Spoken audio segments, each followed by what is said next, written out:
So మనం ఇందాక మన తోటలో మ్యాంగో చూసాం కదా, ఇది వచ్చేసి జామున్. Almost 4 years plant. ఇది బాగా పెరిగిపోయింది.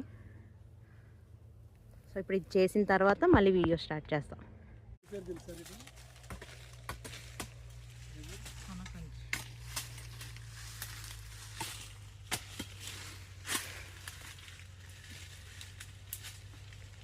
జామున్కి 3 feet వరకు రౌండ్గా చేసేస్తున్నారు.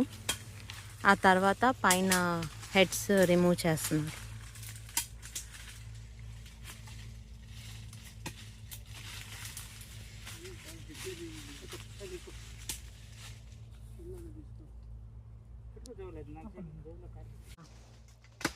ఎంత హైట్లో కట్ చేయించాలన్నా?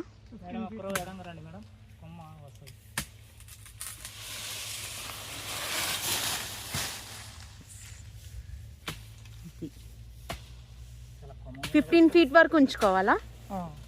ఓకే, 15 feet వరకు ఉంచుకోవాలి. అందుకంటే హైట్ ఉన్నది కట్ చేయించుకోవాలి. యా.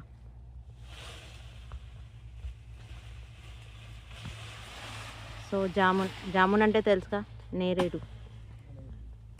అది 15 feet వరకే ఉంచుకోవాలి. అంతకన్నా ఎక్కువ ఉంది అంటే మనం దాన్ని కట్ చేయించుకోవాలని చెప్తున్నారు.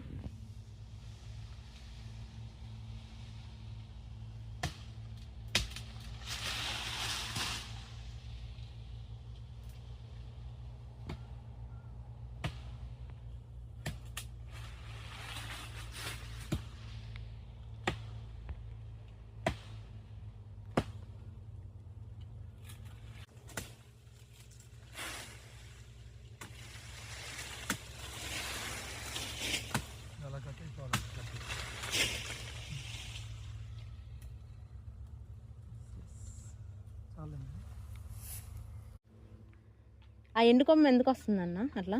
ఈ చెట్టు గాలారకపోవడం వల్ల ఇట్లా ఎండుకొమ్మ అనేది ఏర్పడింది. ఓకే, మరి మాకు లాస్ట్ టైం బ్లాక్గా మంగులాగా వచ్చింది కొన్ని చెట్లకి, అది ఎందుకు వచ్చింది? అది ఎండ తగలాలి కదా, ఎండ చెట్టుకి సూర్యరశ్మి తగలటం వల్ల ఆ ఫంగస్ అనేది రాదు. తగలపోవడం వల్ల ఈ ఫంగస్ అనేది ఇలా ఏర్పడింది, బ్లాక్గా వైట్గా ఇలా వచ్చేస్తుంది. మీరు ఇప్పుడు సెంటర్ కొమ్మ తీసేయాలి మేడం. తీసేయడం వల్ల ఎండబడింది. ఎండబడటం వల్ల నీకు ఫంగస్ అలాంటివి ఏం రావు. ఓకే, ఇప్పుడు మీరు మ్యాంగో, జామున్ ప్రూనింగ్ చేసినట్టు ఇంకేమేమి ప్రూనింగ్ చేస్తారు? సపోటా, బత్తాయి, నిమ్మ, సీతాఫలం అన్ని ఆల్ ట్రీస్ చేస్తాం. ఫ్రూటింగ్ వచ్చే ట్రీస్ అని ప్రూనింగ్ చేస్తాం. ఓకే, చెప్పాను కదా వీళ్ళు మార్కాపురం నుంచి. నేను వీళ్ళ నెంబరు అవన్నీ మెన్షన్ చేస్తాను. వెంకటరెడ్డి గారు, కాంటాక్ట్ అవ్వండి.